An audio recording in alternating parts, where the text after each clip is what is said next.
Give it up for Dara Van Arden.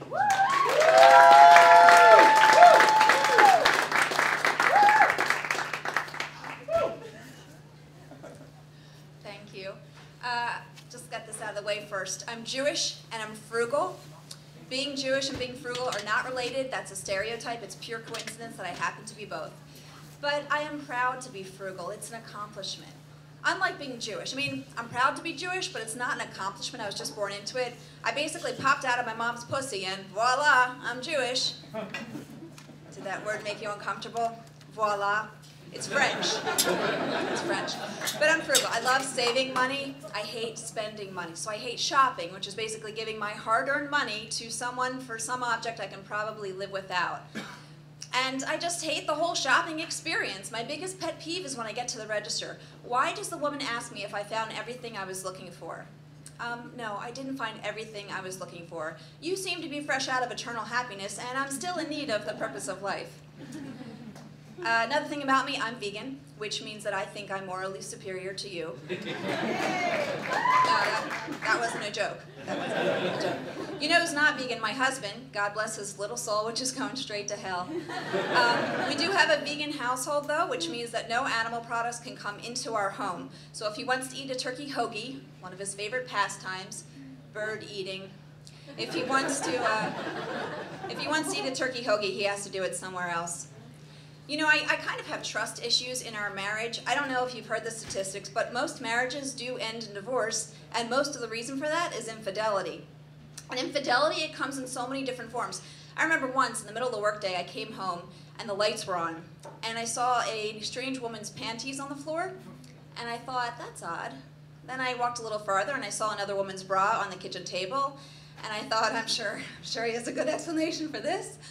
And then I turned the corner, walked into the bedroom, and saw my husband in bed with another woman. And then I saw it on his chest. There it was. Definitive proof that he had just committed the most vile act of infidelity. A half-eaten Big Mac.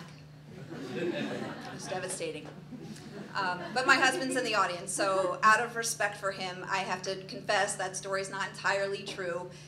It was a bucket of KFC. Gay issue I want to talk about, marriage equality. I just don't understand the issue. Why shouldn't there be gay marriage, or as gays would call it, marriage? Gays should have the right to be forced to take their partner's last name, even though they really don't like the sound of it. Gays should have the right to assume their partner's private law school loans so that they're both paying debt well into their 60s.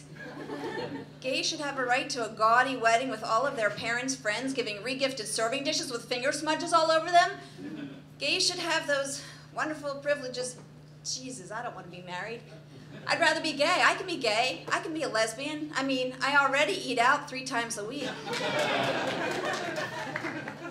In closing, I want to leave you with a special poem that I wrote. It's about what I consider to be the worst thing ever.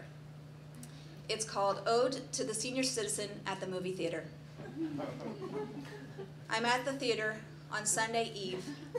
In you walk, tissues stuffed up your sleeve. Your jacket smells like mothballs and Ben Gay. Your dentures go clickety-clack as I hear you say, not a bad turnout as far as I can see. And you choose the seat directly next to me.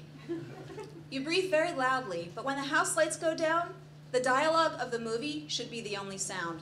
Not the crinkly plastic wrapper around your cough drop. And can you make the fucking whistle of your hearing aid stop? But most of all, stop talking, goddammit, the movie has begun. Of spoken conversation, there should simply be none. You know, you're talking so fucking loudly. I can only assume that you think we're back in the Sunny Meadows break room, but we're not, bitch. This is a theater. No talking until the movie ends, at which time you'll change that pair of shit-stained Depends. And make your way back home to a dinner of strained peas. Yeah, love you too. See you next week, Aunt Louise.